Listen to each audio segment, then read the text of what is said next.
Hey everyone, thank you for listening to another episode of Spoiler Force Podcast. You can find all episodes on any podcasting platform like Apple Podcasts, Spotify, SoundCloud, and watch episodes on YouTube. Don't forget to like, share, and subscribe, and make sure to follow Spoiler Force on all social media platforms at Spoiler Force Podcast. This is Mark Whitten, and you're listening to Spoiler Force Podcast. Set your heart ablaze.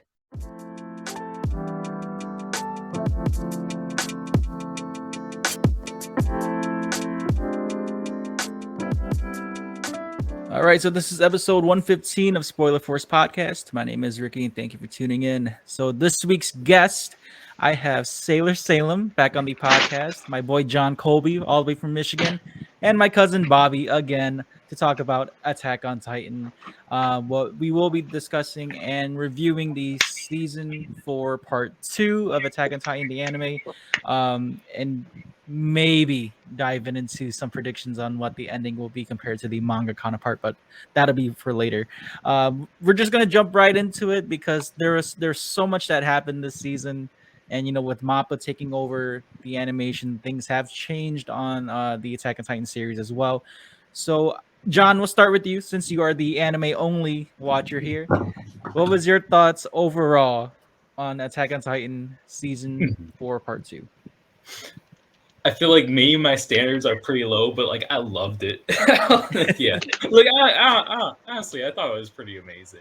Like, yeah, like every time I was on Crunchyroll, I always like went to the comments like right after I watched it. As people like, oh, this is just filler. This is not. But I'm like, please give me more filler if this is what it is. I'm like, I don't mind. But like overall, I liked it. I actually like Gabi now. Where I was like, before I was like, she sucks, but now I'm like, she's the best. Yeah.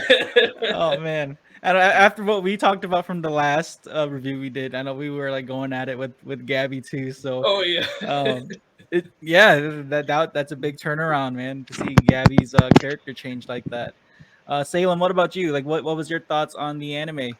So, I mean, coming from manga, it's everything. I mean, they do it almost frame by frame. They did switch it up a little bit in terms of chapters. They did kind of flip some things around. The flashback that we started to see in the last episode actually happened way before in the manga.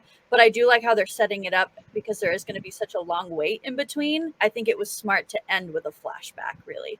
That kind of sets it all up for the big finale that's to come. So I loved it. I mean, I enjoy this kind of build up. It seems like filler to some people because it is kind of a genre shift from season 1 to now. I mean, it went from dark fantasy to kind of almost like a military drama this season where you're kind of really going through the politics of everything. But I'm still super engrossed and super entertained because I love the characters. So That's good. Yeah, that I love the shift in the storyline though. Like, there was so much mystery in season 1, and now everything's just being solidified towards the end. Like now we know who and it's worse. Who and what. Yeah, like it's not what we expected. That's the best part. All right, Bobby, what about you? What's your thoughts on this current season of Attack on Titan? I liked it. I always like since we already did a review for how the main how it all ended and everything like that. It was like I said, it stuck true to the manga. There were some parts in there that I completely forgot about. I remember one of my friends was telling me, "Oh man, there's only going to be like a few episodes left," and I had to like backtrack thinking. I was like, "Wait, I feel like I'm missing something," and I completely forgot about that part where. Oh man, what was the part?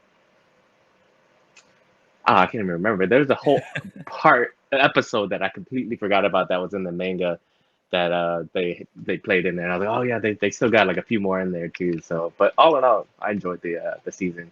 It hit everything exactly like the manga, like you guys said. So, with Mappa having more time doing this season, were you guys impressed with their animation style? I know that they're like Salem said, they're more true to the manga art style. It's more gritty. It's more darker lines on their faces.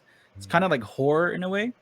I know that folks like to compare Wit and Mappa, but I really appreciated what Mappa did though. Like I love the frames, that the stills that they did. Like there was pretty much from Isayama's drawings. So what was your guys' thoughts on that? Salem, we'll start with you with that. So I actually really enjoy Wit, and I enjoy both of them pretty much equally at this point. Wit did cut out a whole bunch of stuff in seasons 1 through 3 from the manga, so that's the only thing I really have a problem with. But as far as art style, I love what Mappa's doing. I mean, they're doing everything almost to the T of what Isayama did. They get those facial expressions, like when they flash back to Eren watching his mom die. If you compare the two stills of season 1 with Wit and then season 4 with Mappa, it is insane, the definition in his face. It's really kind of emphasizes how much pain he was really in, and it's cool to see that as a flashback because you can see how Eren sees it, and it makes it a little different than how we witnessed it. Does that make sense? Yeah, I saw that on Facebook. Like someone commented like that's what it really was. Like people keep comparing the styles of that particular scene, and with Wit, like you said, it's what we're witnessing as viewers. But then when it comes to Mappa style, it's what Eren saw, and Right. there's more. There's like I said, there's more horror to Eren's like trauma that he has, Right. It's and like so all much his like- issues. Absolutely. So I love what they do. I mean, the expressions are always great. They kind of have that, like you said, that horror aspect of it where, it's darkened expressions. It's always very harsh. But I think it works really well with how things are going in the story. So, And John, what about you? What's your thoughts on Mappa's current animation style for this season? Yeah, again, I was very impressed with it. And I'm not again, I haven't read the manga at all. So I don't know what things they take from it and what things are new. There's some where I'm like, I love just this just this scene or just this picture of say the clown, and then was it Elena, I think, or was it where it was just where she's staring over Armin. I was like you put way too much detail in this, and I love every single minute of that you put so much detail into this scene or this just kind of. What about you, Bobby? Oh, completely agree. So once again, we're all in the same boat on this. The artwork was amazing, great details, especially with the expressions. The one thing that I love the most, I'm pretty sure we'll probably talk about this too, is just that one fight scene at I think it was the third or second last episode where Mikasa was just going off in there. That I watched that I swear to God, I went 6-7 times over and over, just how badass it was. And everything is just, but yeah, all in all, same thing. Artwork was amazing. I enjoyed it. Definitely would. I'm probably gonna go watch that again later. Mappa can choreograph a fight scene. They definitely. It was great. It was amazing. Especially with Mappa doing Jujutsu Kaisen too. That was expected to see them fight like that. No, but that's a great scene you brought up too, Bobby. I guess we could just talk about this right now too. Is that scene wasn't even in the manga, which I thought that was really impressive. Exactly. I knew that they were gonna put some details into the fighting and whatnot, but man, that fight scene had me on my toes. I remember my heart was still racing and just watching them go at it and everything. It was amazing, man. Yeah. Well, you know which. Oh, go ahead, Salem. Sorry. Yeah, I think they added that just to kind of emphasize everyone's part in this kind of scheme that's happening. Because in the manga, I feel like a lot of it was Eren centered, where everyone else was just kind of scrambling along. But Mappa kind of added no, this is everybody's being affected by it. They're all fighting their, former comrades. So I thought it was really a cool detail to add in. Yeah, I wanted to add on to what both you and Bobby said too about this particular fight scene. I was really impressed with Flock, how he held up on his own, and how he was taking the charge and how he fought against the comrades. He had some pretty good action sequences too. But not now that we're talking about characters and all. One of my favorite characters was actually Flock. I really liked what he did, and for just not agreeing with him, but I like that they changed him up so much compared to how he was so timid and so scared. But he is, he is a bit over the edge a little bit. He loves Eren a little bit too much. But he was one of my favorites. And then I think another favorite of mine was of course Eren, especially his scene between him and Zeke. We will get to that part later on in this episode. And pretty much the majority of the main cast. I think the only character I disliked was probably Conny, because I just even reading that part in the manga, I was just disappointed with his character at that particular part. Salem, we'll start with you. You know, who was your favorite or least favorite characters? Definitely not Flock. I hate Flock in this house. I think he's an awesome character to watch, kind of like what's happened to him over time. I love a good development, even if it's, you know, a horrible guy.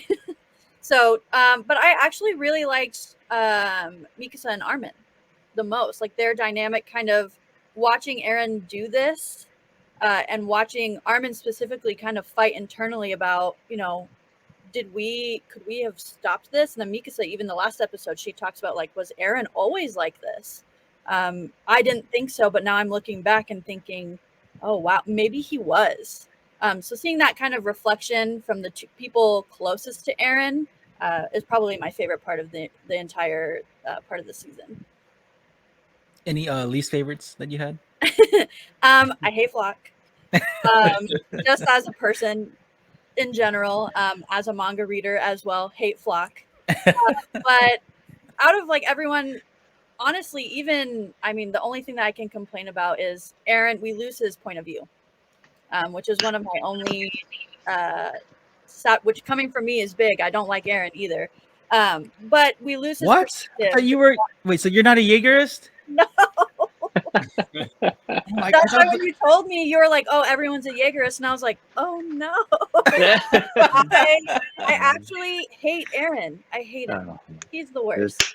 He's an awesome character. He's developed beautifully. The way he's written is amazing. Probably one of my favorite protagonists from a writing standpoint. But as a person, I have hated him from the start. He's annoying and whiny. And so, sorry to all the Jaegerists. I hate Eren. That's just you don't love being screamed in your face. Yeah, passionate.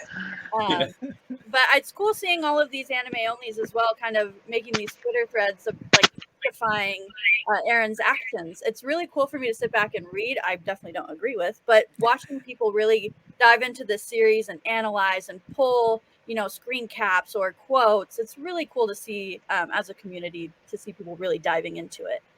I'm always there to argue, but I like seeing it. What about you, John? Any who's your favorite and least favorite characters in this season? Oh, I feel like too many favorites, but I feel like this season definitely really like Falco. Yeah, Falco, Gabi, and even Zeke, to be honest.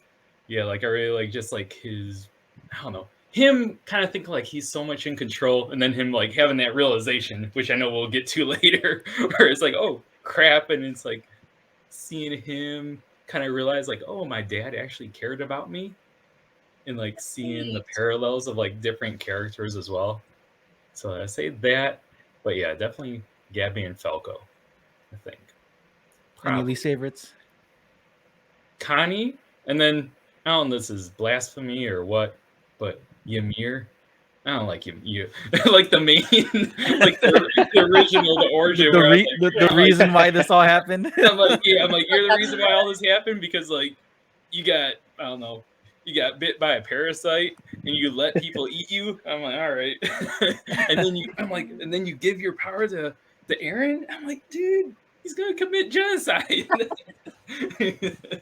Usually not the side you want to take. Mm-hmm. Yeah. What about you, Bobby? Favorite and least favorite characters?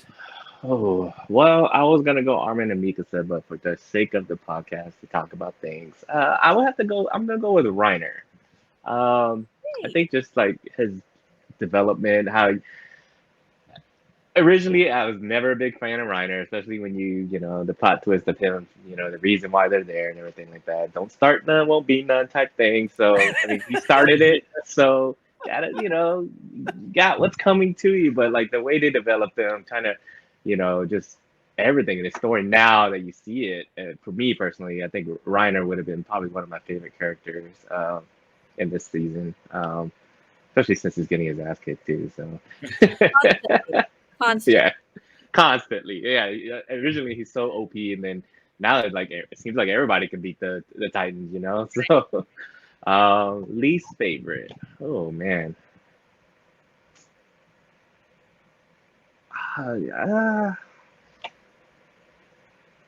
Oh man, that's a tough one. Least favorite. I mean, so many characters. I mean, there's annoying characters, but I feel like the ones that I found, like Gabi and Falco, I always found super annoying. But the way that the characters kind of developed in this season too, just kind of turn my thoughts about them around. You know what I mean? So, I mean, if you were to pick a least favorite, I'm a Jaegerist, but maybe Eren.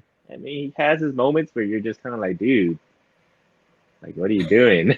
But I am a Jaegerist. Like I said, this all wouldn't have started. So he's just carrying out his, his thoughts, what he wants to do. So I think it's a great point you guys bring up Falco and Gabi too. How from the previous season they just jump ship, they sneak on to get to the island, and then they see what I like about these two characters is they see everything full circle now. They grew up being brainwashed by the propaganda that was given to them, going to the island, seeing how everything is, and then especially with Gabi realizing like, man, like I don't even know what side I'm on anymore. Like I don't even know who and what we're fighting for. Like we're just all killing each other. And then like seeing her, I mean, she sees her own people get killed, and then she saves the girl that Sasha saved too. And so like Gabby's like definitely caught in the middle right here. And that's what I liked so much about her and Falco at this point. Like they're just really seeing the world for what it is, and it's just really messed up.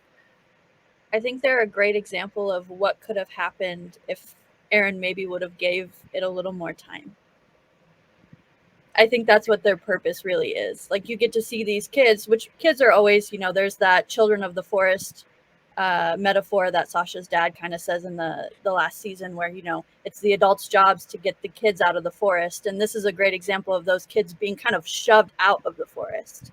But at the same time being shoved right back in because now they're in the conflict to get everyone out, So I think they're a great kind of foil to that maybe, it was possible to do a little more than, stomp everyone. What was your guys' thoughts on just, with Annie coming back this season? Initially when they first revealed that, I got that spoiled to me by someone, so I was really upset when I read the manga. But then, seeing Annie come back in the anime, I was like, yes, like she's one of my favorites too. I forgot to bring her up, but she's one of my favorites. But seeing her come back, and I love just the scene where like she's eating and she's like stuffing the pie in her face, and it kind of like chills out Conny because like he looks at her and just starts cracking up. So Salem, we'll start. What was your thoughts on Annie coming back this season finally after like all these years? I love Annie. She's actually, again, one of my favorite of the series, rather not this last season, just because her motives have always been constant. Like she's known this whole time that it was propaganda, that, she was being used essentially, but she didn't care. So it's cool to see her perspective kind of be put back in and actually see her being like a normal human, like eating pie. She's not, scheming constantly, like, how am I going to get back home? I have to kill these people to get back home. And even now we saw that she doesn't want to fight anymore. So we get to kind of see this actual childlike aspect of her finally, of like, she never really wanted to fight, but she had to. And that's the position they're all in. So I love her Titan, love everything about her. So glad she's back. John, what about you? What's your thoughts on Annie coming back? Yeah, I was excited, even though like I completely forgot. Like when they revealed, I was like, oh yeah, he's in that stone, whatever. But like I was like glad that like they kind of explained that she was still hearing all the conversations from like everyone who was around her, mainly like Armin, right, who was like going to see her, whereas like I kind of like how they use that explanation and be like, okay, why is she kind of more, I don't want to say mellow, but kind of like a different point of view at this point, or a different, like, I guess her actions are a little bit different, rather than her just being like, all right, she's asleep, and then she comes out and she has the same mindset and like, all right, I'm just ready to do my mission and kill everyone. So I kind of like how they explain that. What about you, Bobby? Your thoughts on Annie? Ooh. Well, I was always a Mikasa fan, so the fact that she came back, I was like, all right, let's finish this, But no, but same thing. The callback to her eating and stuff in her face and everything like that was hilarious. I found it very funny too. Yeah, the same with the her just being stuck in that capsule and being. I completely forgot about it too. Even when I was reading the manga, I was like, wait, oh yeah, she's there. And even when me and my girlfriend were watching the anime, she's all like, "Who's that?" or "What's going on? Who's that?" And so I was all like, "It's Annie." And then she's like, "Oh, we completely forgot about her." Like the fact that just how the callback of everything, how they were whenever the what was it, the armor broke off and Eren broke off everybody's armor, uh, and to awaken the rumbling. Uh, it just showed, I don't know, me personally, just how she's always been in there just listening to, like you said, everybody. She'd probably go crazy, especially listening to Armin just vent and talk about all his problems and everything to her too. So, I mean, but yeah, it's cool too to see that she's able to interact in a sense while she's still frozen. So, But do you think it was really Armin though, or was it Bertholt through Armin venting to Annie? that yeah, I think Armin has always kind of liked Annie. It shows it in like season 1, when he's talking to her right before they, find out about her. He's like, I don't want to believe this. Like, I just come in here. We don't have to do this. So I do think that maybe Bertolt had a little bit of influence, but I think it was already there. Anyone else have any input on that? that I know, bring like good that's a big debate. meme too, right? Because like Yeah. with Armin and Bertholt both sharing their feelings for Annie, so like That I is just wanted to bring true. that up. I completely forgot about that until you mentioned it now. No, I don't. go ahead, Bobby. I'm sorry. Oh no, you're fine. I'm just trying to process it right now. That's a Yeah. good question. That really is a good question. Like, I'm just I mean, thinking all it's the gonna cause a lot of fights. It's like, who is saying this, Armin? Is it you? exactly. Especially whenever. Oh man, I can't even think right now. Sorry, but yeah, I don't know. Yeah, I can't think. I don't know. Well, I guess we can go right to the rumbling since Bobby brought it up. Like this whole first, I guess you could say almost first half of the season was strictly just Eren or Paradise Island and Marley fighting. And when we find out that Eren's motives were completely different than what Zeke's were, I think that this part of the story was like my favorite, even in the manga. Just seeing how everything unfolded through dialogue. It wasn't even like fast-paced action. It wasn't anything too intense. It was just strictly him and Zeke on the other side, just talking to each other. And then you see, you think that Eren's at the disadvantage because Zeke has the bloodline power, and then Zeke's going through time with them. Like, oh, we're gonna look at this is why Dad was like this. He's all messed up because of this, and then they go through all these memories, and then the twist comes when Eren just walks up to his dad like, "Kill him," like the meme that goes around on Twitter and on the internet. Like, kill him. Like, remember Carla? Remember us? Remember the first Eren. Um, remember your sister, remember everything, why this all happened. And it's just, even in watching the anime portion, like it still blows my mind to see that Eren's motives was always there from the get-go. And even when the viewers think that Zeke has the advantage, he was that, what's the term, I can't think of the word right now, but like just the blind shot that he gets from Eren like throws him off completely, and he can't even like handle the situation at that point.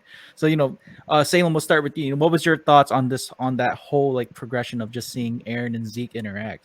It was the first time in the series that I felt genuinely bad for Zeke. I felt like he really loves Eren. Like, he really shows that he loves his brother and he really wants to help him and be there and want to try to basically, fix him, because he thinks his dad has also traumatized him. And so this is all coming from a very genuine place that we almost never see from Zeke. We just see Zeke murder people, killing people, being very intelligent, scheming. But with Eren, he's like, I'll take my time. We can be here as long as you need. I'll take care of you. Even in, when Wit was still animating, he's like, I'll come back for you. And then we kind of just see Eren say, I could not care about you less than I do. So I felt kind of bad, but also in the same sense, Zeke has done a lot of bad things, as everyone has in the series. So it's just kind of like more bad things happening to bad people who have done bad things. So that's just kind of the cycle. John, what about you? What's your thoughts on this part of the series? Just seeing Eren and Zeke interact in this in those episodes. Yeah, again, like that main one, it was just kind of mind blowing because it's just like me trying to go back and figure out, like, wait, so when did he plan this? And like, how much is like already predetermined? Where it's like trying to go back, I'm like, okay, when he did this, he already knew this is going to happen. Like, this is one of those few episodes that I watched like multiple times, even looked up like the explained videos and all that stuff. Yeah. Where I was like, all right, I need to see what's going on. However, again, yeah, I also did feel bad for Zeke. And also, I'm more with Zeke's plan, like compared to Eren's plan, because like if I had to choose between the two, like euthanize people or just commit like straight genocide with the rumbling, I'm like, I'll go with Zeke. Like if I had to choose. But also, I don't know, I'm a single childless man, so maybe I don't feel feel it as bad. What about you, Bobby? Oh man, I agree. I can't believe people would ever sympathize for Zeke, but you kind of during the flashback, you kind of see it. I mean, I don't know, like you do sympathize a little bit, but then, like I said, I understand Aaron's side a lot more than Zeke's side. You know what I mean? So I think that's due to the story, though. that is true, very true. The plot twist about everything. I had a friend who had an argument. They're like, "Oh, this is the fuck Gabi and all that other stuff." Whenever they were Gabi was like just screwing everybody over. Right. And someone had the words to say, "You guys are aware Gabi is just living Aaron's life." Yeah. Just the You're other just side of it. the other side of it. And I was all like, "Oh man, why you have to say that?" Now I kind of feel bad, but That's actually yeah, a ton of people who are like, "Oh, I love Eren, but I hate Gabi." I'm like, they're the same. Yeah. same, exactly. They're the same. Yell the same. They put their hair up the same way. Yep. Yell at Exactly. people. I think it was Ricky that showed me that, or I think was it you, Ricky, that showed me that he was originally supposed to be a girl or something like that, or Well, I don't know if it's true, but I think Isayama drew Gabi with the intent of showing like if Eren was a girl or if like Eren was in Marley. So they're pretty much the same character, just yeah, different genders. But like they have the same causes. They're both like outspoken with their ideas. They both have the same pretty much goal. Like let's eradicate whatever side is against us.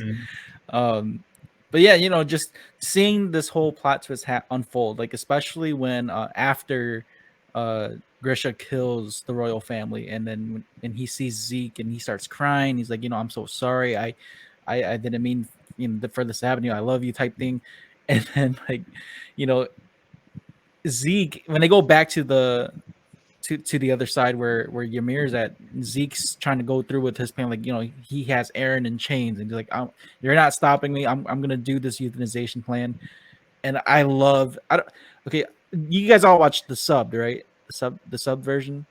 Yep. Okay. Cause Yuki Kaiji does the scream when he's like ripping his hands out of the chains. And I've never heard him scream like this before ever.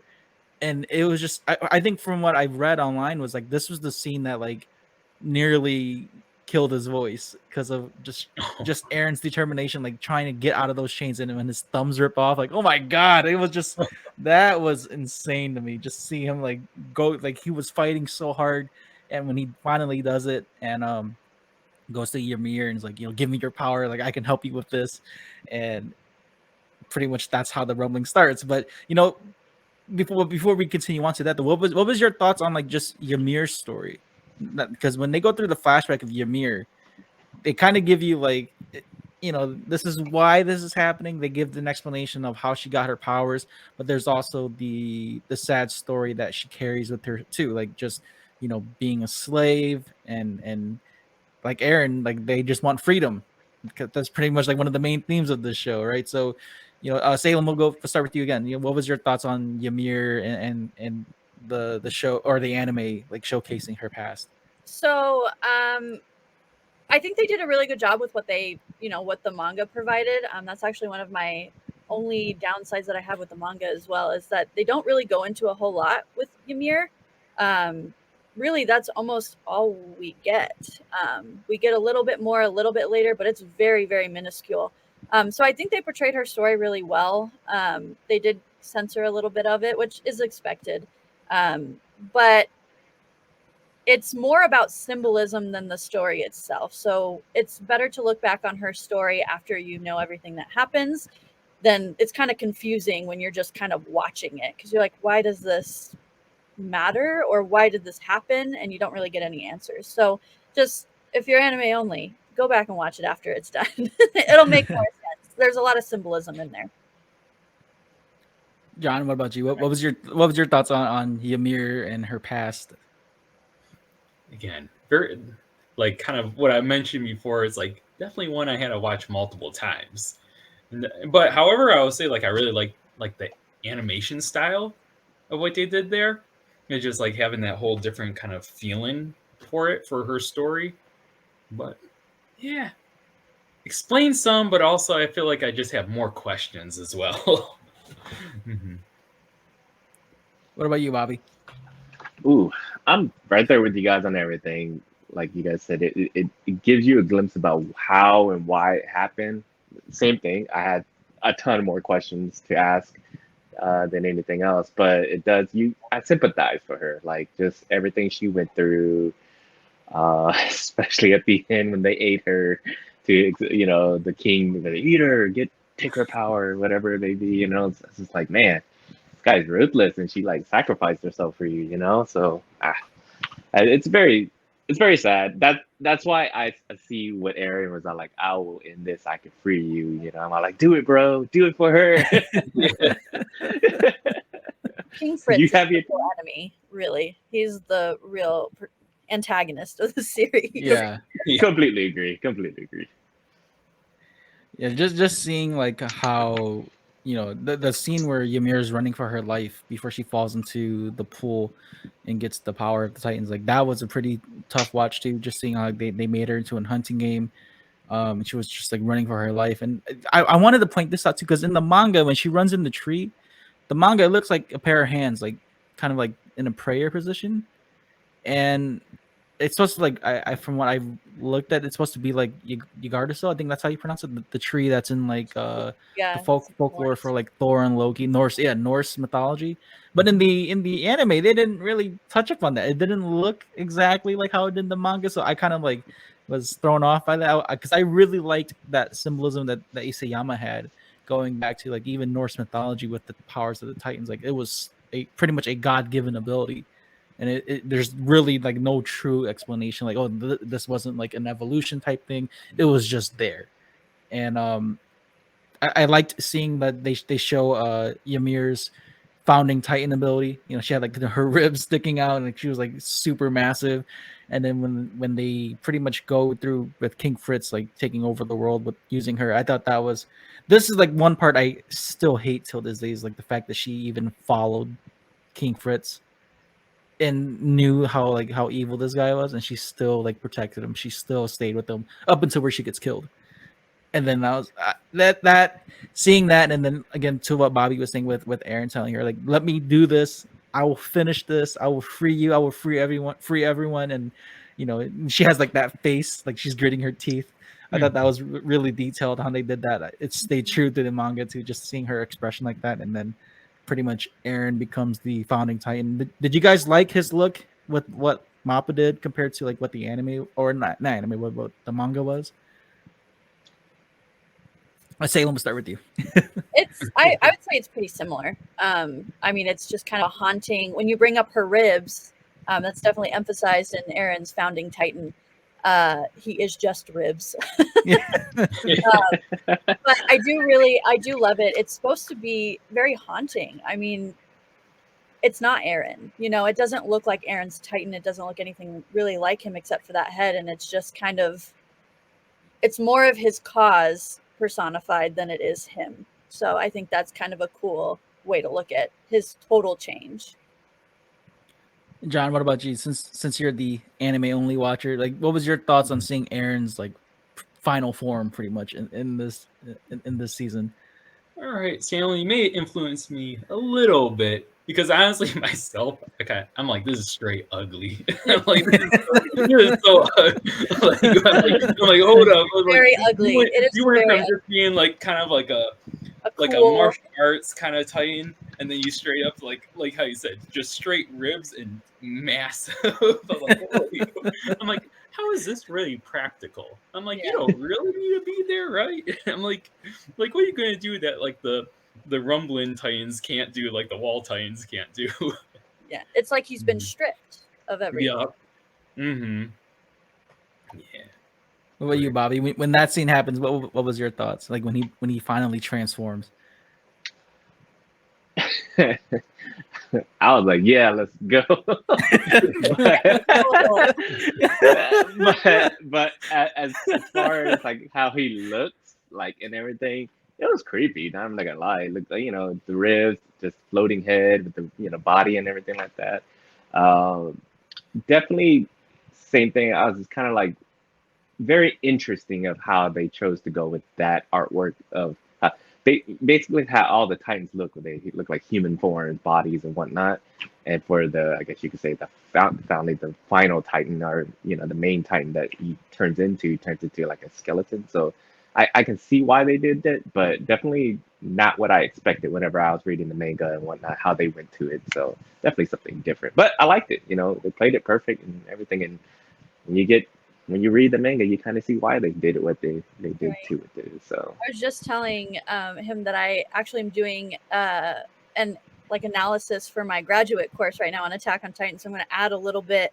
All of the other founding Titans were still human looking, so it made me think that this specific form was chosen because what Eren is doing is abandoning his humanity. So he no longer has that humanoid look. It's just the power. It's just the pure force of the Titans rather than it being influenced by its user. Oh man, that's deep. I like it.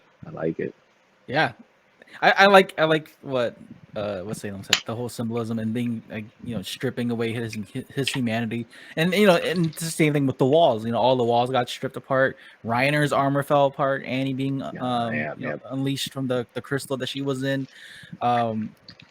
Just seeing all this unfold too, like right when Reiner is trying to protect Gabi and Falco, like even Falco had to transform. When he finally eats what's his name? Gilliard. Wait, yeah. When he finally eats Galliard, and even reading the manga on that part, he was one character that I didn't. It wasn't like love or hate, but I wished he still stayed longer. I felt like because he had a reason to be a soldier because his brother was killed because of Reiner. So I wish that he stayed a little bit longer, but he's only like 10. Leave him alone. But I wish he stayed longer. But I do like that he knew that when his time was up, he did it right away. He let Falco take his power. Like he knew that it was either going to be him or Gabi that was going to use his power. He wasn't letting anyone else take it. So he stayed true to his cause too.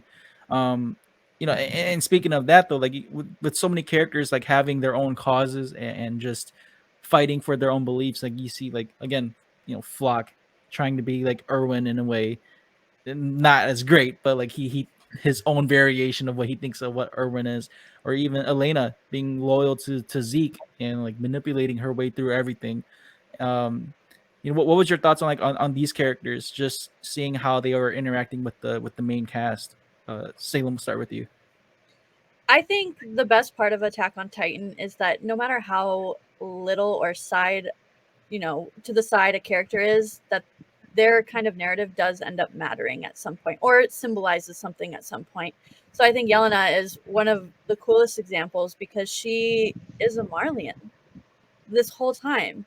And she just wanted to be a hero, which is kind of what we see reflected in Reiner as well. Like the whole reason he wanted to be in the military was one, to please his dad and his mom, but also he wanted to save the world. So I feel like all of these culminating causes are all everyone's selfish way of wanting to save the world, but for themselves. And they all conflict, obviously, because everyone has a different idea of how to save the world. So I think it's really cool to see everyone's different perspectives on how they think it should be done. John, what about you? What was your thoughts on like the characters? Just like the side characters like Flog, Yelena, anyone else that was not the main cast. Yeah, I agree with that. Where it's like, and also I like how even when like say one of these side characters are gone, there's always like some influence onto like the main characters or the existing side characters as well. Where it's like, I know Sasha, I don't know if you would call her main or side or whatnot, but it's like still that. It's like She's a day still one. reminiscence. Yeah. Main, yeah. She's part of the main cast. She's day Yeah. one. She's a day one homie. Yeah. Mm-hmm. But even like it's like that, and even was it the one little girl Gabi saved? It's like Kaya. it's like things like that where it's like just like you don't see them that much, but it's like it has a very strong influence on to other characters and other events and just their mentality as well. What about you, Bobby? What's your thoughts on these side characters? I mean, yeah, you hit it right on the head, honestly. Like they each play a big role, influencing them, putting their own tidbit in there. And if they were like I said, when you first start watching Attack on Titan, you didn't even know who was the main character because everybody kept dying. So even if they're not a main character, they play a big role in dying. So I mean, like that's the I think that's the one thing that drew me to this show so much is because you always have the one main character that you're just like, you just follow this guy. Everything's gonna, Naruto is gonna follow Naruto.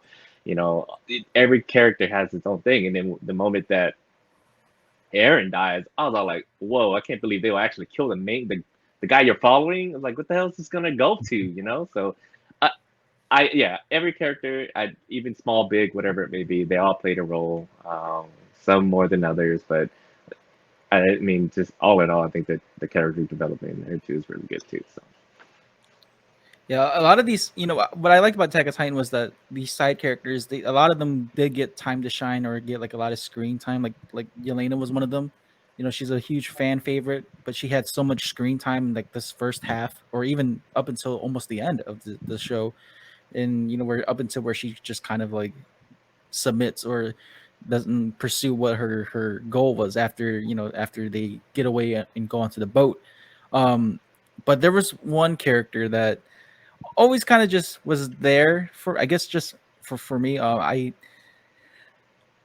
was it? I was thinking I literally had this character's head name in my head. Damn it. Brain fart.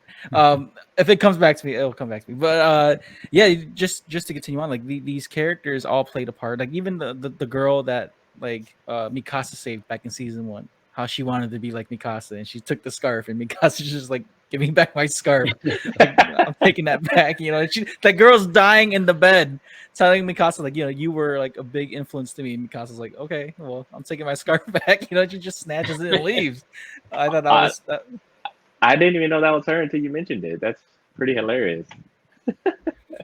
Yeah, they brought her in like when I think when they were still trying to fight off some of the Titans, because like a lot of she was telling Mikasa like, you're the reason why I joined the scouts or like the military. Like even like some of the side characters like Pixies, like you'd think someone like him would survive this whole time, and he got turned to the Titan. And a lot of the familiar faces or like names, like Samuel, the guy that Sasha saved when he fell off the wall, he gets killed. Dax too. Yeah, like a lot. Like, that's how I liked what Isayama did. Like kind of like brings everything full circle. Like a lot of these minor characters, like that kind of don't really stand out. They still come back in some way, shape, or form. And like what Salem said, they all affect the main cast.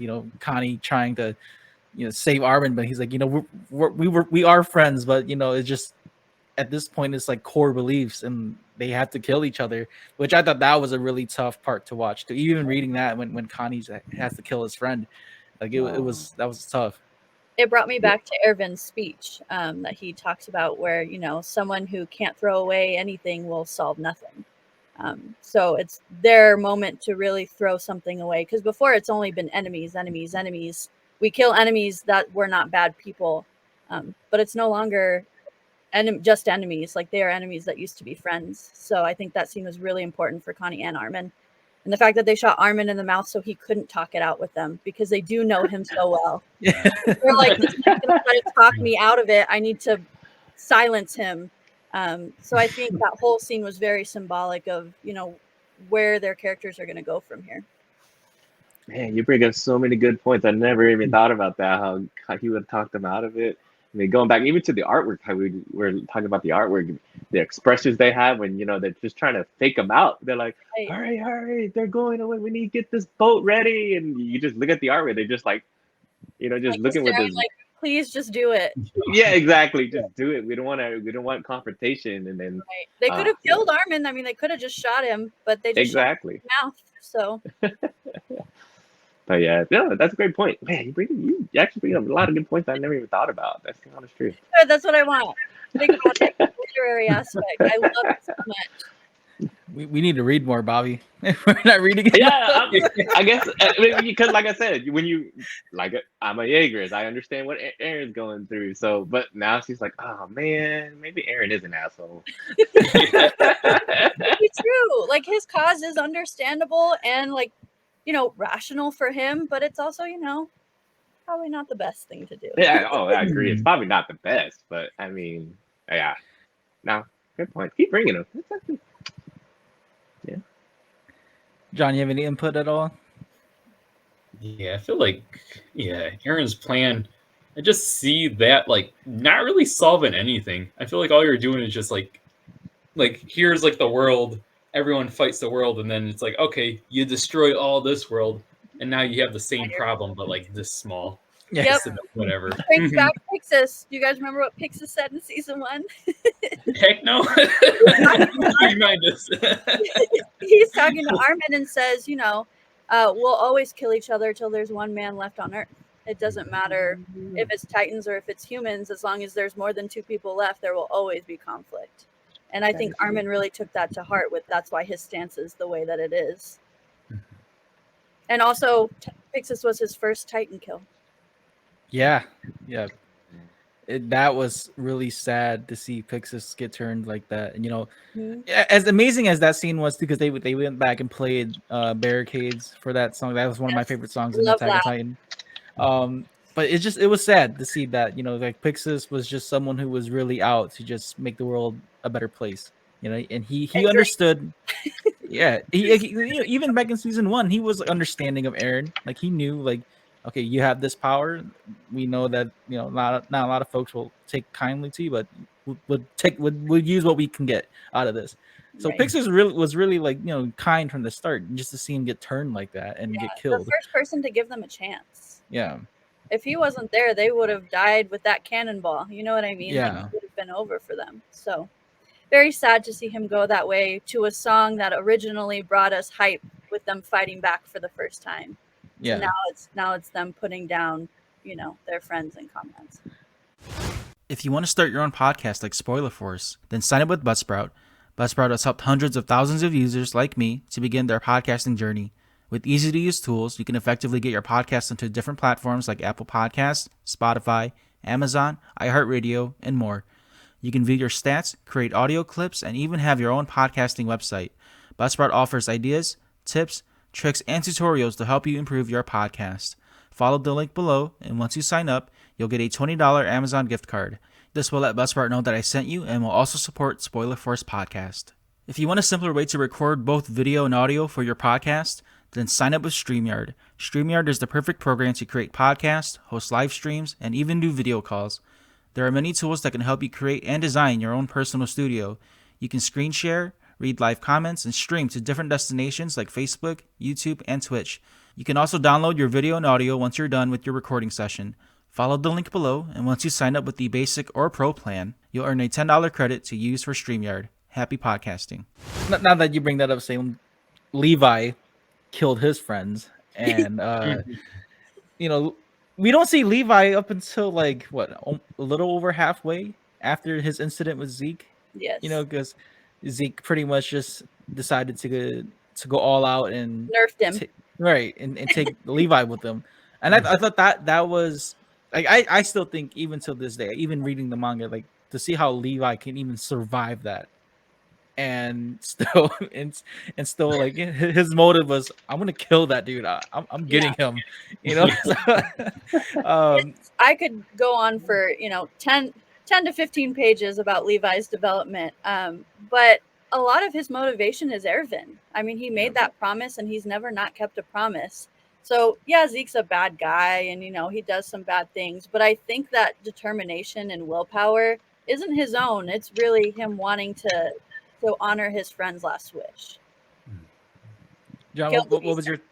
Oh yeah, yeah, definitely, yeah. You know, especially after season 3 when he saw Zeke get away, that Right. put a big cut in Levi. But John, what was your thoughts on Levi's, you know, return? Like, I thought this scene was so funny because Hange is just so casual with it. Like, hey, we got someone in the back there. He's kind of, you know, he's sleeping. Like, I totally thought he was dead, and I was like, oh, he's alive. I'm like, awesome.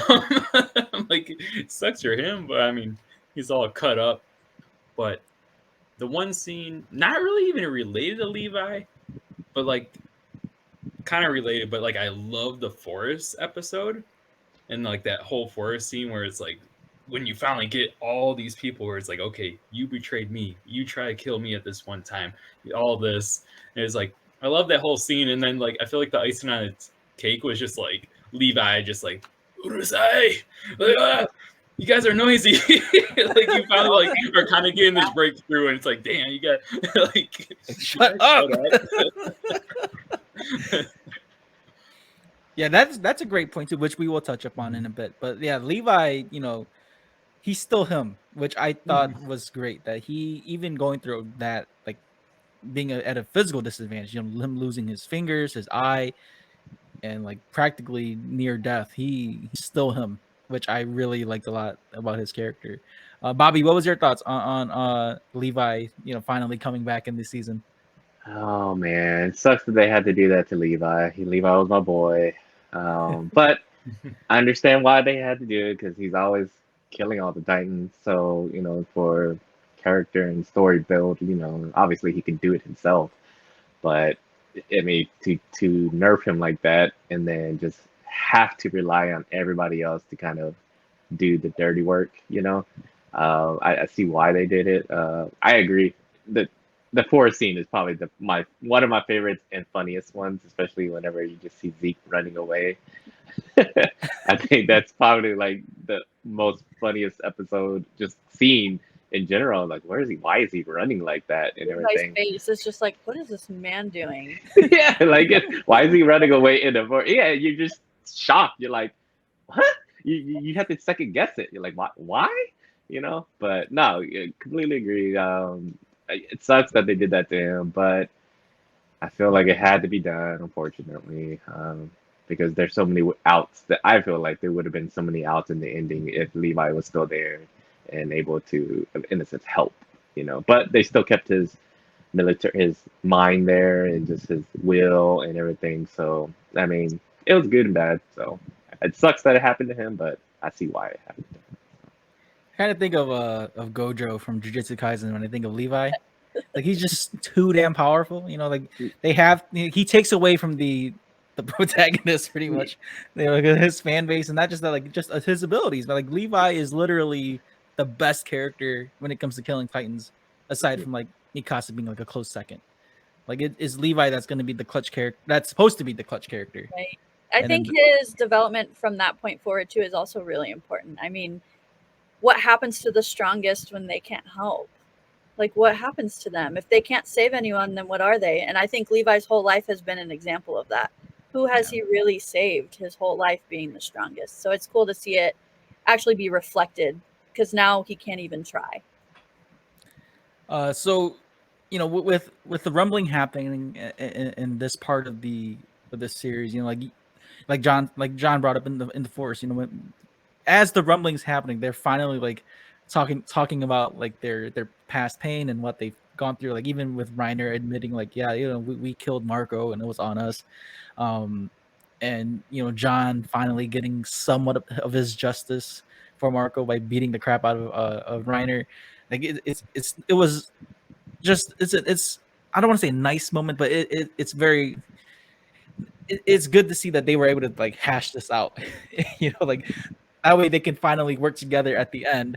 And have like no misconceptions of each other. Like even up to the point where when they were fighting Flock and his crew, you know, Annie and Reiner jumped in the fight with them, helping Mikasa, and you know, and vice versa. Mikasa was helping Annie out, which was, you know, something that when back in season 1 they were out to kill her, and now they're helping her. You know, so just seeing all this unfold. I guess for Attack on Titan, you know, like recently the news was revealed that the season 4 part 3, which I still don't get why they did that.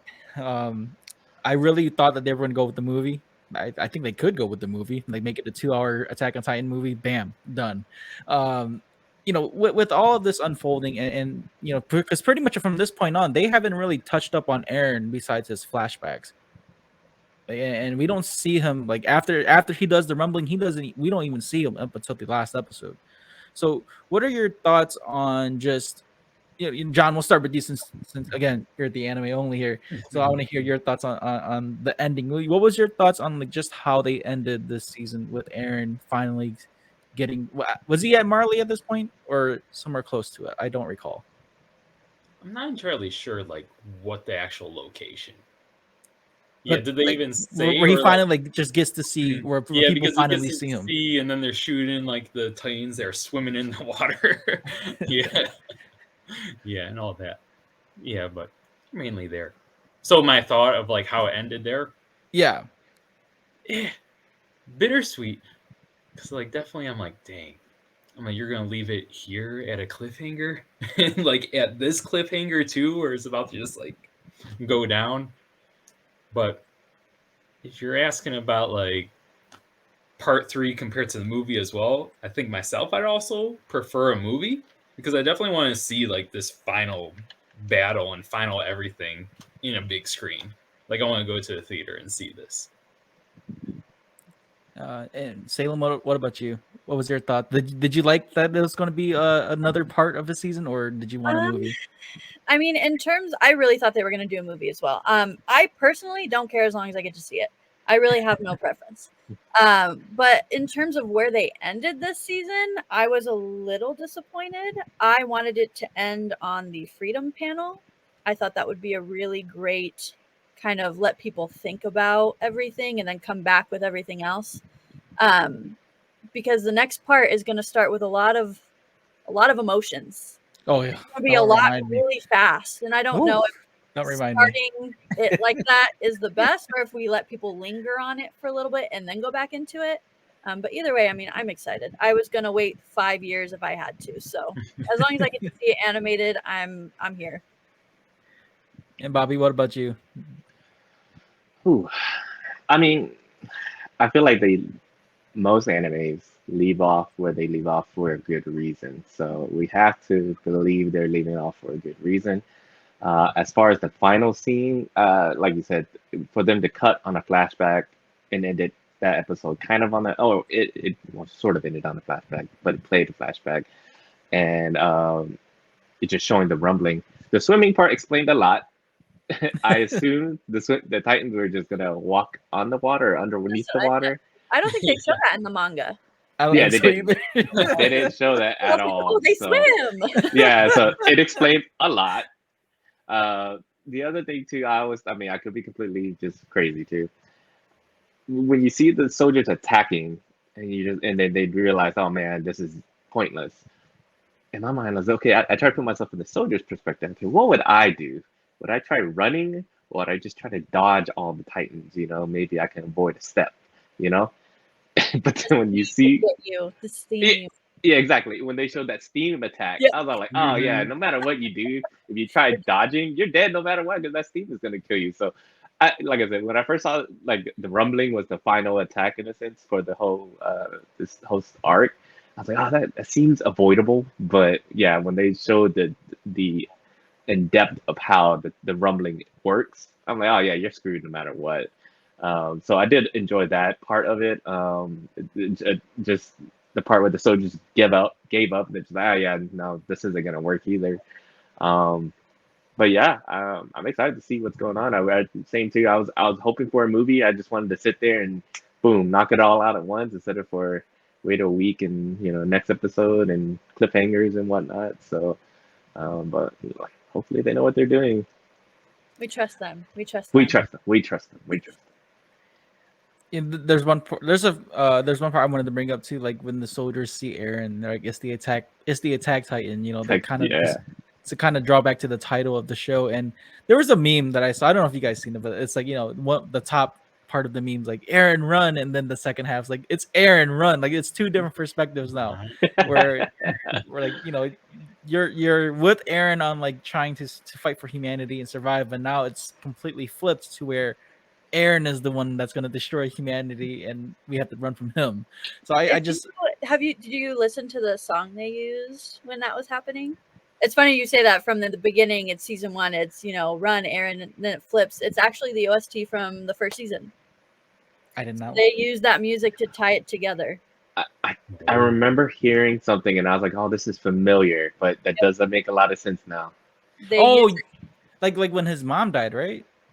Yeah. Yeah. Okay, but that's now right. it's Yeah. being used for him. Yeah. The irony with Eren. Everything that like he's against, he's become that monster. Kind of like the whole Dark Knight quote that Harvey Dent says, you either die a hero or become a villain. Mhm. Eren is completely, by far, he's like way off the opposite end. Like he's destroying pretty much the planet at this point.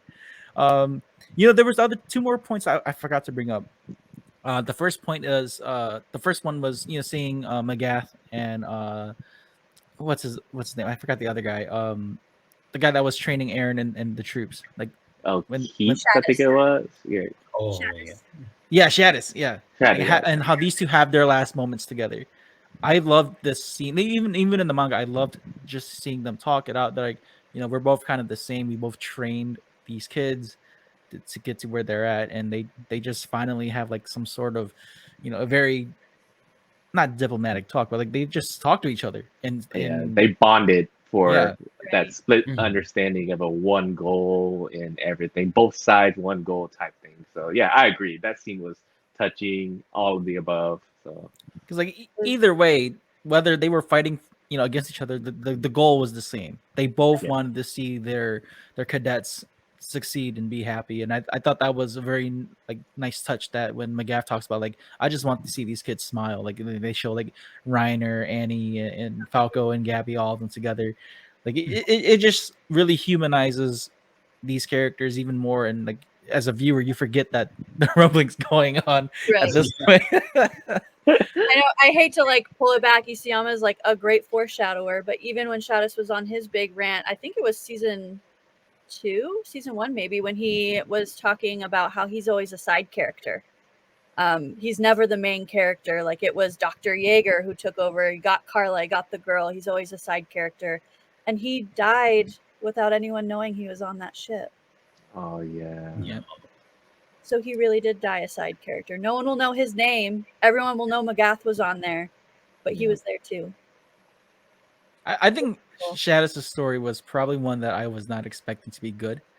Like even when they go back to his flashback and how he was trying to rig Eren's mechanic, because he cared about Carlos so much that he wasn't gonna let Eren pass. And when Eren like even beats that, like he's like, oh crap, man, like I can't stop this kid, like he's gonna succeed regardless. And I just like that, with this, like you said, Salem, like him being a side character, he just kind of accepts his place in life, I guess. Like he just deals with it, like, all right, this is where I'm at, this is the farthest I'm gonna go, I'm a side character. But I do like that, even up to his death, man, like he stayed true to who he was. He didn't let none of, like, even with the rumbling, he didn't let any of what like Paradise Island phase him. He was just fighting for the right cause. And he let those kids beat him up too. Yeah. He's like, I let you guys do that. Just, you need to survive. And I was like, Yeah. in his own way. Yeah, he definitely was more merciful than most. Another point I wanted to bring up was the talk between Annie and Mikasa. Like I thought this was a very important point, where Annie challenges Mikasa's ideals, where she's like, are you going to be able to kill him? Because if you're not doing it, then I might. And John, what again? You're the anime watcher, so what's your thoughts on this particular moment with seeing Annie and Mikasa like interact like this? Because they don't ever really interact like this unless they're fighting each other. Mm-hmm. Yeah, because what was the last thing, or like the last interaction they had was just fighting multiple years ago. Yeah, so the first time they really like talked it out, but we'll say I'm like, I think Annie was definitely asking a legitimate question, and I think like Mikasa probably knew in her heart, like, yeah, I probably shouldn't kill Eren, but like, still, yes, like I really like the scene. I really liked it because it really did push like the envelope of Mikasa's like kind of like, what are you actually willing to do? Because that really is ultimately what you're gonna eventually have to do, most likely. Did anyone else have thoughts on that? On just the interaction between Mikasa and Annie? I think she asks very valid questions. I mean, if you think about it, Annie this whole time has only wanted to get back to her dad, and at this point, they've basically told her like, she's not going to make it. So at that point, Annie doesn't even care anymore. She's just like, I'm done. I'll just leave. And I did wonder while I was reading the manga, why is Mikasa like, what is she going to do? She's not going to kill Eren. Like what is the purpose of her following through this whole plan? Killing her ex-comrades, going through all this stuff, like trying to get to Eren. Is it still just to talk to him? We see Armin kind of falter a little bit with that too, like when they even fight. That's one of my favorite scenes as well. Their dynamic totally gets questioned because Mikasa's just kind of lost her purpose. She doesn't know where to go, and she's asking Armin. Armin's like, go do something. I'm busy. Like, the world is ending out there, girl. Go figure it out. So I really love that Annie's actually the first one to kind of really ask her what she's going to do, rather than Armin being like, go see if John needs help because I can't deal with it right now. So I like that Annie was the first one to step up and be like, but really, are you going to? What's going to happen? Because otherwise this is pointless. Any input, Bobby, on that? No, I agree. Like just the conversations they have, because you expect the two of them to always just try to one up each other. Like, oh, I'm better than you. That they have that the competition side to them. For her to kind of legit ask that question, like, hey, I mean, if you're not gonna kill him, are you gonna stop us? Kind of like, what are you gonna do? Like, I know you're not gonna let us kill him, so that means you are probably gonna have to be the one to kill him or something. You're going to be the one that has to take initiative to do something. As far as like the whole, what is she doing there? I think she just wants to get, personally, when I was reading that in the manga, I was like, I think she just wants to get back to Eren, because that's all she knows is to get to Eren, be next to Eren, be Eren's thing, his shadow, whatever it may be. That's all she knows. And so and when I was reading the manga and I got to that part, I was like, okay, yeah, she just wants to get there to see if it's real, see if what's going on, and in her heart to heart, she's gonna have the ability to stop him, like, because when you really think about it, it's either going to be her or Armin. Somebody has to take that step, because they're not going to let anybody else, because they love Eren and they're going to protect him, so they're not going to let anybody else try to kill him, especially Mikasa. But I all in all, it's great, the conversation they had together. I enjoyed it. So okay, so this will be the last topic here before we get to the theories of the ending. For the last episode, like we talked about before, Eren's flashbacks were the majority of the finale. Just seeing what was going through Eren's mind when they got to Marley, being undercover, seeing Hange like trying to give a car carrots, and Levi seeing the clown, them eating ice cream for the first time. Like Eren just seems so out of place in this episode. Like you can kind of see where because now that we know that Eren can go through time and see everything, you can kind of just see his where he's at in these moments, like just trying to figure things out. And then especially when he's like looking at Mikasa and Armin, like like this is the last time he'll see them like have fun or like try new experiences. And even when they're drinking with I guess the refugees and partying with them, we don't even like, there's a like a meme or a screen cap on Twitter, even like this is like one of Eren's last moments of him smiling, apparently. And what are your thoughts on just seeing Eren's progression at this point, and then when he asks Mikasa like, "Who am I to you?" type of deal. Said the "what are we" conversation. Yeah. Salem, we'll start with you. What was your thoughts on that? I feel like this is often framed as like, oh, poor Eren, he's never gonna see his friends be happy again. Don't forget that this is his choice. He's doing this, but it is a really important scene. It reminds me a lot of the beach scene where they get to the ocean. It's everyone's laughing, playing, having a really great time, and Eren's just kind of like, I know where everything goes from here, and it's a bad time, so I'm gonna be sad about it. But we do see Eren smiling in this one, which is great. We get to see Ramsey, which is the pickpocket.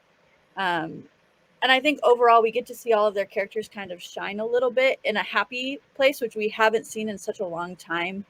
Even Levi running with Ramsey under his arm, like just leaving, taking off. And I personally feel that's because he's like, that was me. I was the pickpocket. So now I got to take this kid and we got to get out of here. Yeah. I mean, Sasha throwing up in the bucket. Yeah.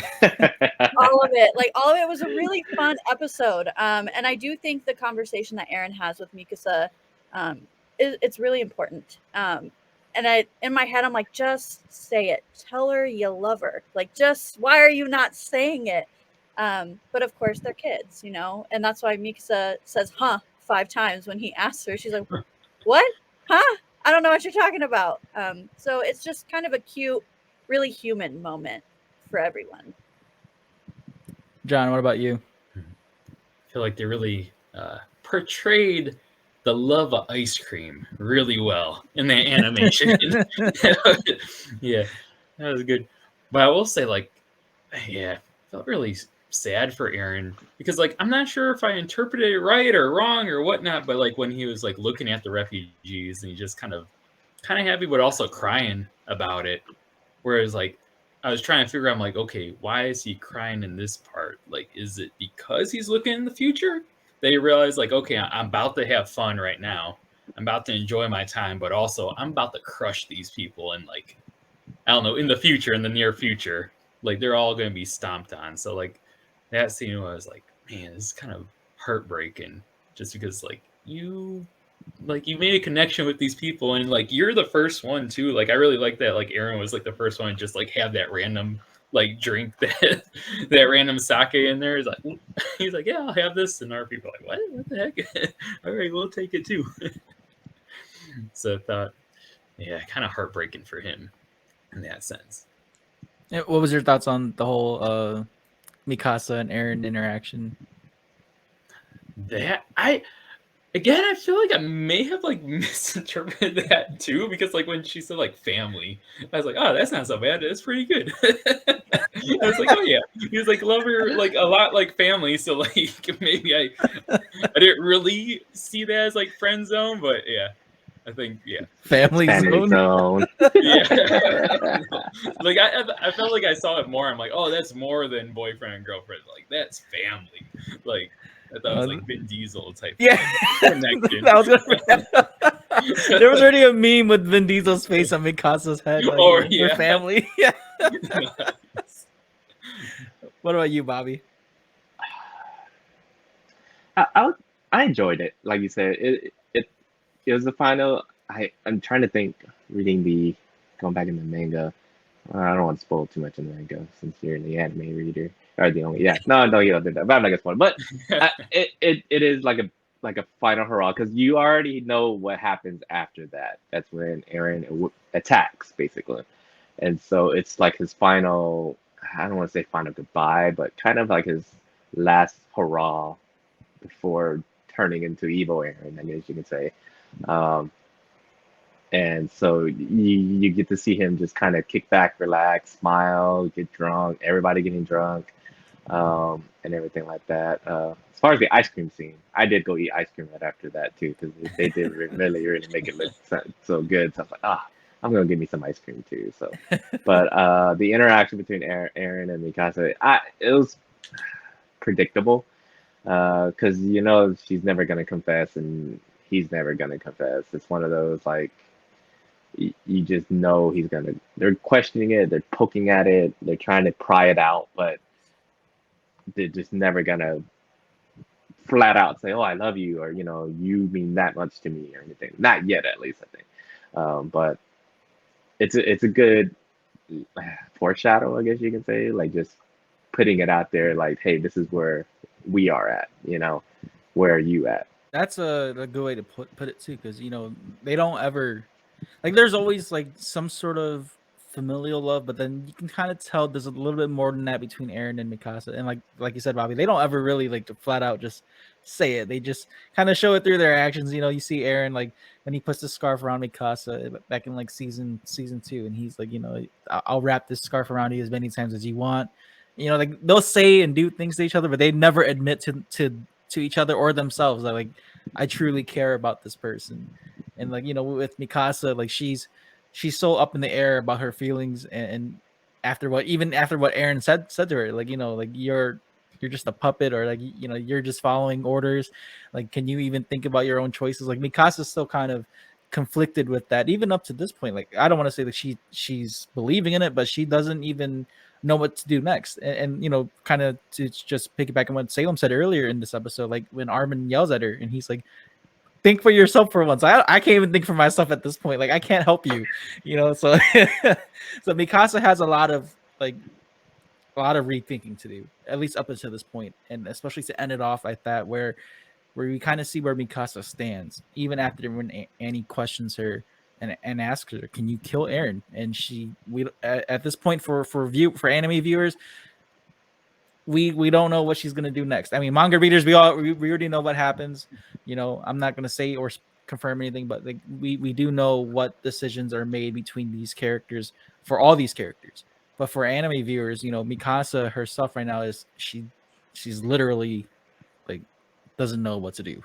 I think Eren was very smart in the way that he damaged both of his close friends. I mean, Armin, he could never out-talk Armin. It's going back to symbolism. So he beat him up physically, and he could never beat up Mikasa. So he emotionally wounded her. And that's something they both kind of carry with them the whole time, because that's something that only Eren would know how to do. So I think he was very intelligent in the way that he decided to wound his friends. So. Yeah, I was gonna say that too. Like he did and said everything for a specific reason, because he needs to either you can even tell they're questioning it. Like, this is not Eren. This is not the Eren we know. Like, he's not like this. This is not right. We need to go do it. And then even when he speaks to everybody, and through the whatever the power, and then they're like, oh man, maybe he is gonna go through, but they're still questioning it right now. So it is true. I think he did what he did for a reason. He's very strategic about his attacks and everything like that. So. Which is brand new for him. He has not been smart the entire series. Right. He's very hot-headed. Risk it all. This was very calculated. It made me feel like maybe there was some more influence there than, it was the past Attack Titans moving forward through him as well. Yeah. Hanging out with Zeke too much. Yeah. That's good. Yeah. Yeah. You even see it in the flashback.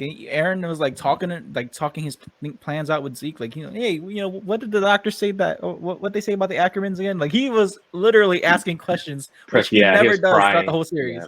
Yeah, he was prying, and then even he was telling him, he was like, hey, maybe it's more than that. Like from what you're describing, it's more than just the blood. So, as we wrap things up here, John, what are besides like thinking about, or besides our thoughts on like, we were hoping that this final season or the final season was going to be a movie. What are your thoughts or theories on the end, since it'll be the last season for Attack on Titan? Do you have any thoughts on how it's going to end, or do you have any thoughts on which characters are going to go? Like, what's your thoughts? Because I feel like I kind of have a pessimistic view and kind of an optimistic view. And even though the optimistic one is still like not that great, we're like pessimistic one. I feel like Eren will succeed with the rumbling. Others will not succeed. Like, no way to stop him. And like, he will get, like, Eren will get like his goal of be like, all right, now we just have our island.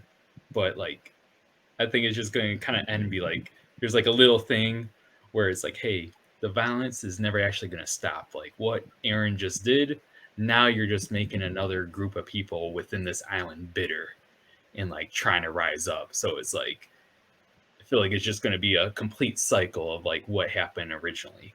So that's kind of the pessimistic view.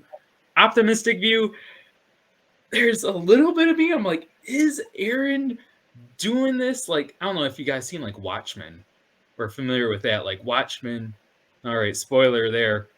They have like, they kind of like Dr. Manhattan, his whole thing is like he wants to have like the alien, or not Dr. Manhattan, Ozzy. He wants to have like the alien come to New York and like kill all those people. And they're thinking like, okay, if you have this bigger threat, it's going to like unite the whole world. Where I'm like, is Eren doing this in a sense where it's like he's trying to be like the biggest threat of all, just so like in order to like kind of unite everybody. Where it's like if I'm the big bad, then like all these people who's fighting against each other will unite and just try to kill me, so he'll sacrifice himself. So that's kind of somewhat optimistic view, but who knows? I feel like I'm more signed with the pessimistic view a little bit.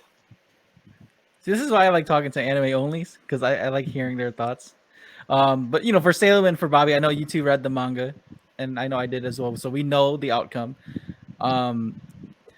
Not to spoil anything for anyone who's watching the anime only, but if you don't know, there are there's two endings to Attack on Titan. There's the original, and then there's also the alternate ending that was released, you know, like I think a month or two after. I wouldn't say like alternate. It still goes off of the original ending. It's like 8 extra pages, I think. Okay. Ads. It's like an epilogue, is what I would call it. Do you think they'll have that for this yeah. final season? You think so? Mm-hmm. I think the original ending left a lot to be desired, and this epilogue kind of wrapped things up for me. Like it really brought the whole theme for full circle for me. So I think they definitely should include it. And Isayama has said that, you know, time was part of the issue. I mean, he's shooting out these chapters as quickly as possible. So I would think they'll probably add the epilogue in its own episode. That might be like the final, or it'll be a OVA after the season. What about you, Bobby? I personally did like the original ending. I think people were just kind of, I don't know, angry at it. But I understand why he did it too. And like you said, it did complete it. It did bring it full circle. But yeah, I don't know. I mean, I'm not too sure. Yeah, I mean, I would say doing both or the second one would make more sense, I think, for everyone. But me personally, I did like the original ending, so it wasn't bad. I didn't. Yeah, it wasn't. I just liked the 8 pages as well. I think it all. I mean, overall, I was there. Either way, I was like, it was a good ride. I liked Yeah, it. yeah, right there too. Grateful that we're both here. If anyone's a real Attack on Titan fan, you'd appreciate all the artwork and everything that Isayama has added or changed. But for me, you know, I could do it without the epilogue, but I could see them pretty much adding that into like maybe like Salem said, like an OVA or like a Blu-ray exclusive type of thing, just so they have, you know, people give people reasons to buy the product. I will buy it. Yeah, definitely me too. But that pretty much wraps up this episode. I know that there was a lot to talk about. We did talk about a lot of different topics as well. I'm pretty sure we missed out on some characters. But if anyone who's watching or listening, if you guys have any like input or comments, please, you know, write down your comments on the YouTube channel, or if you want to send me like your thoughts, you can also email me as well, which will be all in the show notes and descriptions of the YouTube and podcast notes. But again, thank you to Salem, John, and Bobby for being on this roundtable for Attack on Titan. I was so ready for this episode because I wanted to do this as soon as the season ended. So like, I want to get this one out. I'm gonna try to get this episode out by the weekend actually, so that way we can be on time. Because by that, hopefully anyone who's not who has watched it has caught up. And if you have missed out on Attack on Titan, that sucks for you, but please do watch this show. It is personally one of my favorites. And I would love to hear your guys' thoughts on Eren too. I know we had some disagreements on Eren's take, and we're not all Jaegerists here. So if you're a Jaegers, please let us know too. But yeah, you can follow Salem on social media. I'll have all her links in the description as well, and you can check out our episode that we did earlier this year too. You can check out the episode that me and John did for the season 4 part 1 review, and of course Bobby's always on a couple episodes as well, so you can find me and Bobby talking about all sorts of things on the podcast here. Some last minute notes before I do end things. Okay. So anyone who is following Spoiler Force, just to clarify things, I know that there's been some episodes that are like not entirely in continuity. It's because I do pre-record my episodes about a month ahead or so.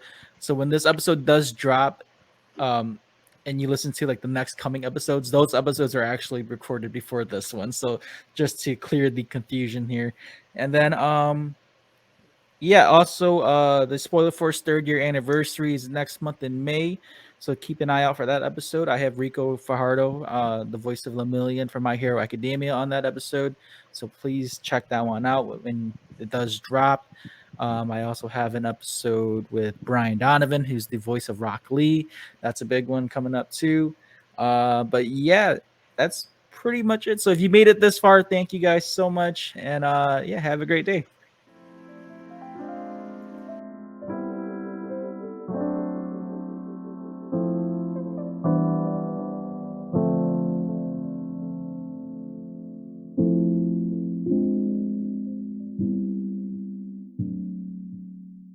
If you enjoyed this episode, make sure to give a review and rate Spoiler Force Podcast.